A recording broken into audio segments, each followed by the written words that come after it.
Olá, bom dia pessoal, tudo certinho com vocês?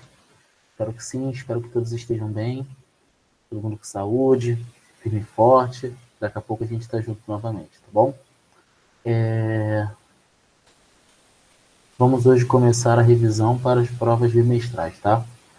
Vou fazer hoje a parte 1 da revisão para a V3, né? E semana que vem temos a última parte da revisão, ok? Então, para iniciar, vamos lá.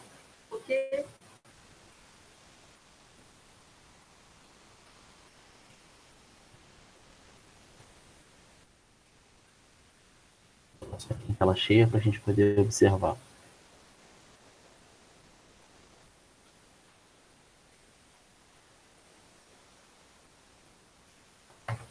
Então vamos começar com a parte de triângulos, tá bom? Essa parte 1 é a parte mais superficial.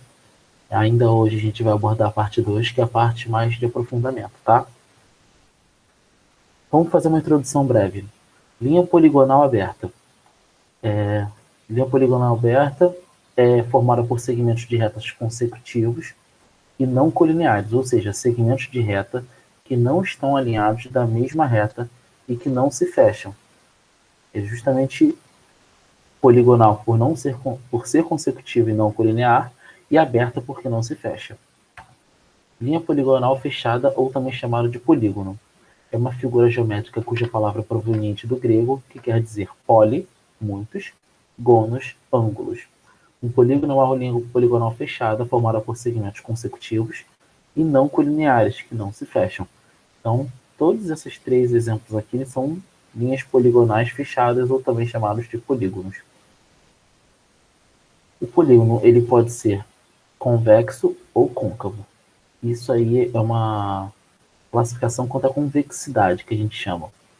O convexo ele é uma região poligonal que não apresenta reentrâncias no corpo da mesma, ou seja, no corpo da região poligonal. Isto significa que todo segmento de reta cujas extremidades estão nesta região estará totalmente contido na região poligonal. A gente também pode dizer que os ângulos internos são sempre menores do que 180, beleza? No polígono não convexo, ou côncavo, é justamente o inverso, né?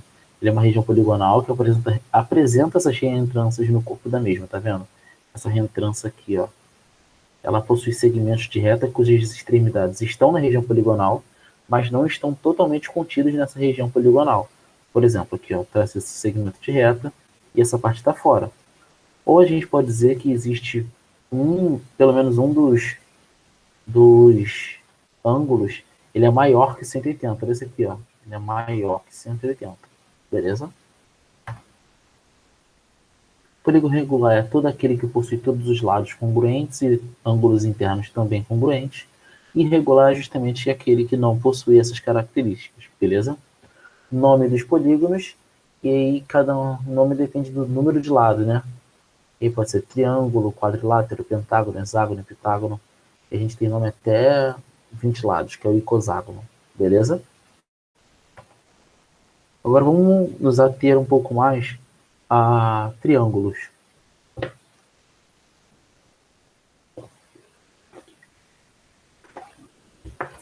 São polígonos, ou seja, linhas poligonais de 3 lados. Então, são linhas poligonais fechadas que formam 3 segmentos, beleza? Como elementos, a gente tem lados, vértices e ângulos internos. Os lados são os segmentos, os vértices são as extremidades, e os ângulos internos é justamente formado por 2 lados consecutivos. A gente pode afirmar que a soma dos ângulos internos de qualquer triângulo é sempre igual a 180, ok? A classificação deles. Ele pode ter classificação quanto aos lados e quanto aos ângulos. Primeiro, vamos abordar a classificação quanto aos lados. Letra A, equilátero. É o triângulo que tem os 3 lados iguais e os 3 ângulos de 60 graus. Por que 60 graus? A gente viu anteriormente que a soma dos ângulos internos de qualquer triângulo é sempre igual a 180.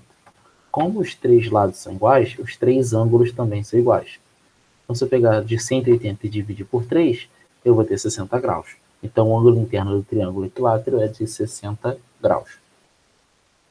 Isósceles. é o triângulo que tem dois lados iguais e um diferente, que normalmente a gente chama de base. Escaleno é o triângulo que tem os três lados diferentes e os três ângulos diferentes, tudo diferente.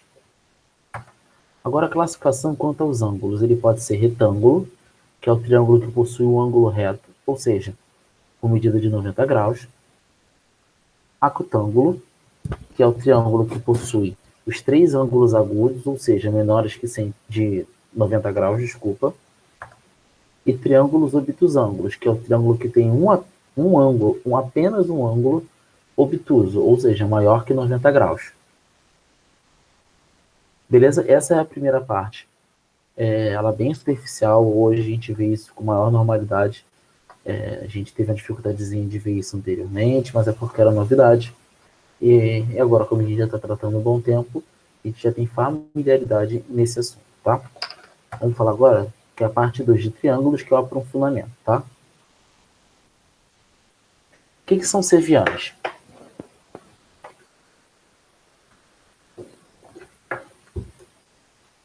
Seviana é todo segmento de reta que liga um vértice do triângulo ao lado oposto correspondente ou ao seu prolongamento. Então, todas essas linhas verdes aqui do desenho, elas vão ser sevianas. E agora a gente vai falar de algumas sevianas notáveis e, consequentemente, seus pontos notáveis, tá bom? A primeira delas é a mediana, que é o segmento de reta que une o vértice ao ponto médio do lado oposto do triângulo.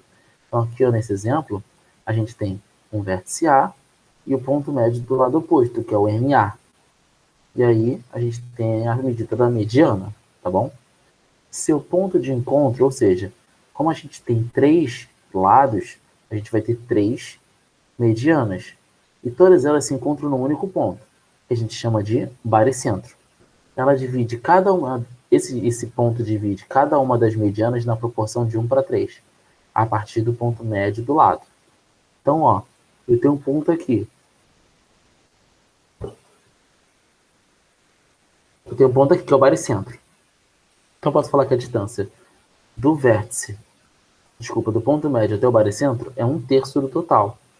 Logo, do baricentro até o vértice vai ser 2/3 do total. Beleza? Então, sempre assim. O baricentro divide na proporção de 1:3. Altura. A altura é a distância entre o vértice e o lado oposto. E distância, a gente está sempre se ligando, fazendo referência a ângulo perpendicular, ao ângulo reto, para que as retas sejam perpendiculares. Entenda-se que uma distância é tomada em linha reta, partindo-se de um ponto até o segmento de reta, em posição perpendicular, entre a altura e o lado. As alturas cruzam-se num ponto comum chamado ortocentro. Para cada classificação do triângulo, o ortocentro tem uma forma diferente de se apresentar. Se ele for acutângulo, o ortocentro ele vai ser interno, tá vendo? Se ele for retângulo, o ortocentro ele vai ser exatamente no vértice de 90 graus. Porque ó, esse aqui é cateto desse e esse aqui é cateto desse. Então esse ponto aqui é o ponto de encontro. E se ele for obtusângulo, o ortocentro ele vai ser externo ao triângulo. Beleza? Próximo. Bissetriz. É cada uma das retas que, passando pelo vértice, divide o ângulo que lhe corresponde em duas partes iguais. Seu ponto de cruzamento é chamado de incentro, que é o centro da circunferência inscrita no triângulo. Qualquer que seja o formato, o incentro sempre será interior ao triângulo. Isso aí é bem lógico, porque a gente está falando de bissetriz, é a parte do ângulo, e o ângulo é sempre interno, sempre para dentro. Então, a gente tem como incentro sempre interno. E por ser o centro da circunferência escrita, eu posso falar também que o incentro ele tem a mesma distância aos seus lados. Tá vendo? Se eu traçar um raio aqui e um raio aqui, eu vou ter a mesma distância do incentro aos lados. ok? Então ele também pode ser chamado de lugar geométrico equidistante aos lados de um triângulo. Mediatriz. Mediatriz ele não é uma arceviana. Ele está nessas classificações, mas ela não é a mediana. Desculpa, uma arceviana. A mediatriz ela é uma reta comum, tá? Por quê? Mediatriz é a perpendicular que passa pelo ponto médio de cada lado do triângulo. É como se fosse uma mistura entre altura e mediana. As mediatrizes cruzam-se num ponto chamado circuncentro, que é o centro da circunferência que circunscreve o triângulo. Circuncentro, conforme o formato do triângulo, se apresenta em diversas posições. Assim, se ele for octângulo, o, o circuncentro ele é interno ao triângulo, tá vendo? O círculo que passa por fora.